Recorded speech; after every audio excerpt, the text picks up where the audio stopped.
umpan balik untuk pendidik, peserta didik, dan orang tua atau wali agar dapat memandu mereka dalam menentukan strategi pembelajaran selanjutnya.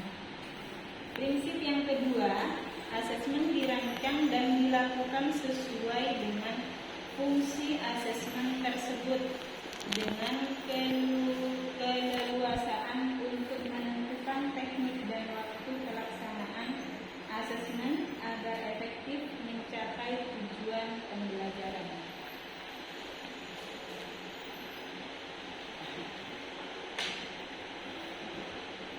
Asesmen ini dirancang secara adil, proporsional, valid, dan dapat dipercaya atau disebut dengan reliable untuk menjelaskan kemajuan belajar, menentukan keputusan tentang langkah, dan sebagai dasar untuk menyusun program pembelajaran yang sesuai untuk selanjutnya. Prinsip asesmen ini merupakan laporan kemajuan pembelajaran dan pencapaian peserta didik yang bersifat sederhana, informatif, dan memberikan informasi yang bermanfaat tentang karakter dan kompetensi yang dicapai, serta strategi tindak lanjut.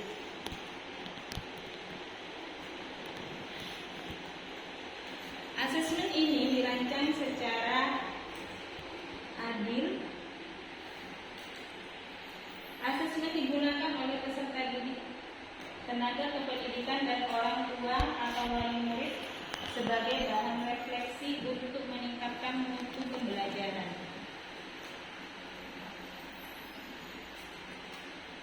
Asesmen pembelajaran di sini ada 3 macam jenisnya, yaitu yang pertama adalah asesmen diagnostik.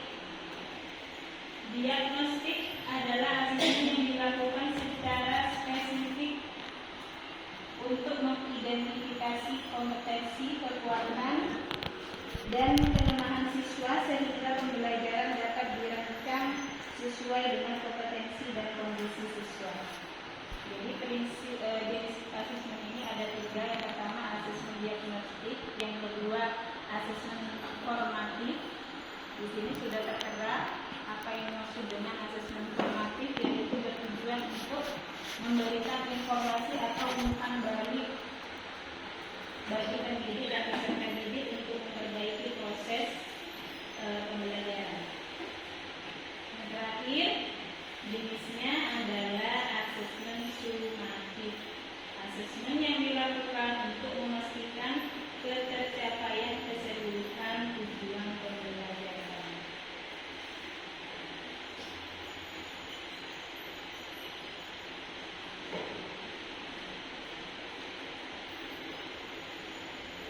Di sini kita akan membahas lebih detail asesmen diagnostik ini dalam pembelajaran bertujuan untuk menguatkan kemampuan siswa-siswi di kelas secara cepat.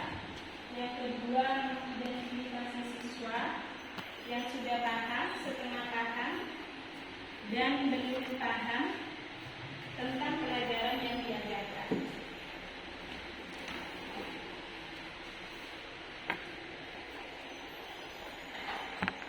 Yang kedua, asesmen formatif dalam pembelajaran. Di sini ada 2 proses. Yang pertama di awal pembelajaran, yaitu untuk mengetahui kesiapan peserta didik dalam mempelajari materi ajar dan mencapai tujuan pembelajaran yang direncanakan. Yang kedua itu di dalam proses pembelajaran. Asesmen ini bertujuan untuk mengetahui perkembangan peserta didik dan sekaligus memberi umpan balik yang tepat kepada peserta didik. Jadi asesmen formatif ini dibagi menjadi 2 formatif ya, menjadi 2, yaitu awal pembelajaran dan proses pembelajaran. Yang ketiga, asesmen sumatif dalam pembelajaran bertujuan untuk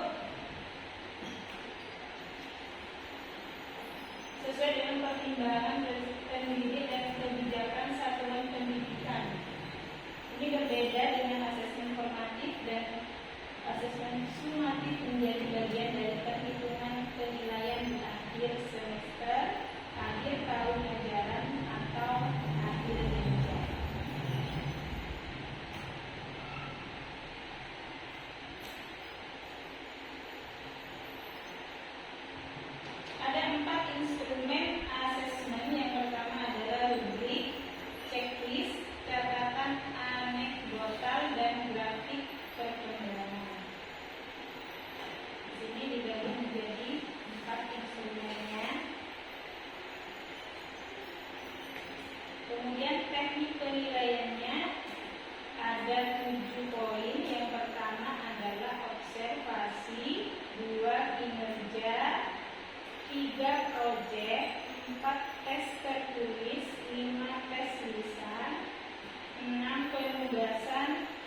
Dari sini mungkin ada pertanyaan dari Bapak Ibu guru.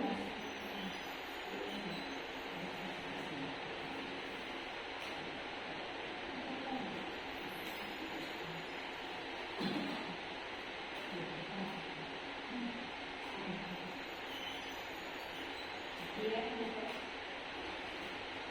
Ini apa untuk memberikan? iya. Itu yang 7 poin apa dilaksanakan semua? Teknik penilaian pada IKN tidak harus semua dilaksanakan penilaiannya, ya bisa tes tulis, tes lisan, atau penjelasan pada peserta didik. Jadi ada 7 teknik yang bisa dilakukan dan tidak wajib semua dilakukan. Observasi mungkin ada yang paham observasi. Observasi itu kan Pengamatan. pengamatan yang dilakukan oleh siswa. Siswa apa guru? Teknik menilai yang dilakukan oleh guru terhadap siswa di dalam kelas. Yang kedua, kinerja. Kinerja ini dilakukan bisa di kinerja bisa dibuat, iya, bisa dibuat di kelas.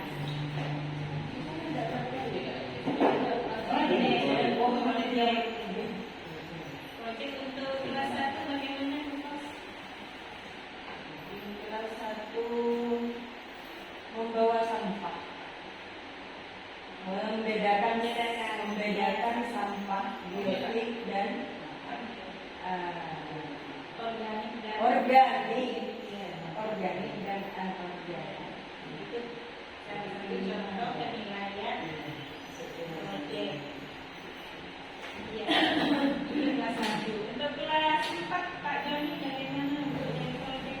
Kemarin langsung turun ke lingkungan sekolah untuk mengajari berbagai macam jenis daun dari tumbuhan yang berhubungan dengan pelajaran IPA. Iya, ini berhubungan dengan IPA ya, terutama ya IPA. Semua yang berbunga, tidak berbunga. Untuk PJOK sendiri mungkin ada penilaian proyek. Ada ya. Jadi ini tidak wajib dilaksanakan semua. Yang keempat, tes tertulis. Ini biasanya yang saat ini kita kerjakan yaitu penilaian akhir semester atau ikatan disebut apa ya? Kalau SAS ya. Iya. Sumatif akhir semester. Itu tes tertulis. Jadi pada kurikulum merdeka tes tertulis ini bisa dilaksanakan, bisa tidak dilaksanakan. Kalau tes lisan yang kelima, poin kelima, tes lisan biasanya dilaksanakan di kelas Di awal. bisa di awal pembelajaran. SD ya. Itu karena sudah ada penelitian sama saya sebagai dan di sini ya, ini menyarankan karena program kita kemarin sudah untuk portofolio di situ. Ini saya harapkan untuk semua wali kelas itu mempunyai apa itu portofolio anak-anak murid-murid nantinya yang akan dipajang. Untuk tahun ajaran baru nanti kita sudah siap semua di kelas-kelas ada pajangan yang berbamat itu, disitulah nanti terdapat apa isinya adalah portofolio dari masing-masing siswa. Jadi itu saya mengingatkan di sini agar karena untuk tahun ajaran baru yang akan datang ini wajib, saya mewajibkan di kelas itu ada pelajaran sebagai portofolio. Saya kira itu Bu Resti dari saya.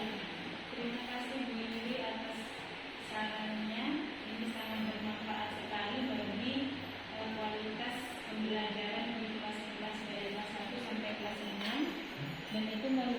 suatu bukti bahwa peserta didik sudah melaksanakan berbagai macam tugas di kelas.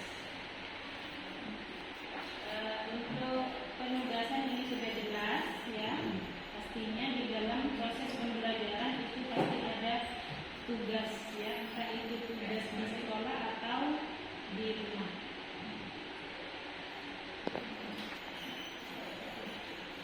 Mungkin ada lagi saran masukan pada tema asesmen hari ini.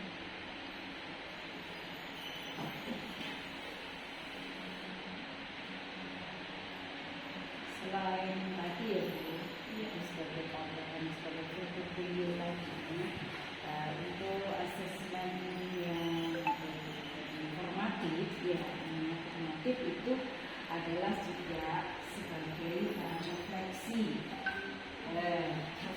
masing-masing guru itu disarankan, kami sarankan atau kemarin itu dalam ya itu kemarin kan bahwa sebagai bahan refleksi masing-masing tidak hanya wali kelas tapi setiap guru itu sebagai catatan.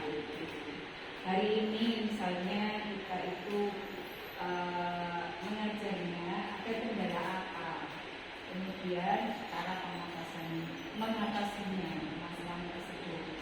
Jika misalnya itu bisa ditulis di sebuah buku, jadi masing-masing nanti mempunyai buku nggak apa, walaupun sekarang zamannya IT kita pakai buku nggak masalah. Nanti itu seandainya permasalahan tersebut misalnya tidak bisa dibicarakan, kita bicarakan secara bersama-sama lagi seperti sekarang ini ya di komunitas belajar. Jadi kita nanti ketemu kembali misalnya setiap Sabtu. Jadi pembelajaran dari Senin sampai Sabtu itu apa kendala yang ada di kelas, terutamanya misalnya ini berkaitan dengan asesmen formatif. Ya, saya kira gitu ya, Bapak Ibu guru yang di sini kita laksanakan. Itu Bu Kristi. Terima kasih sarannya Bu Yudi. Ini merupakan asesmen formatif bisa diawal di dalam proses pembelajaran yang perlu kita tingkatkan di dalam kelas masing-masing.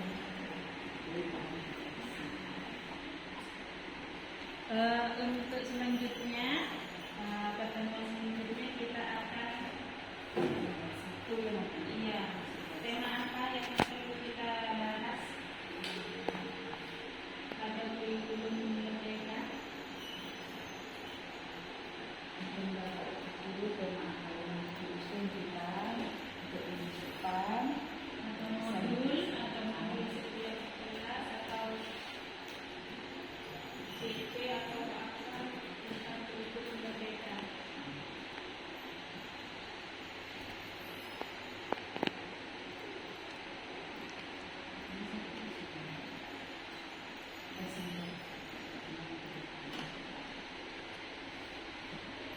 Ya,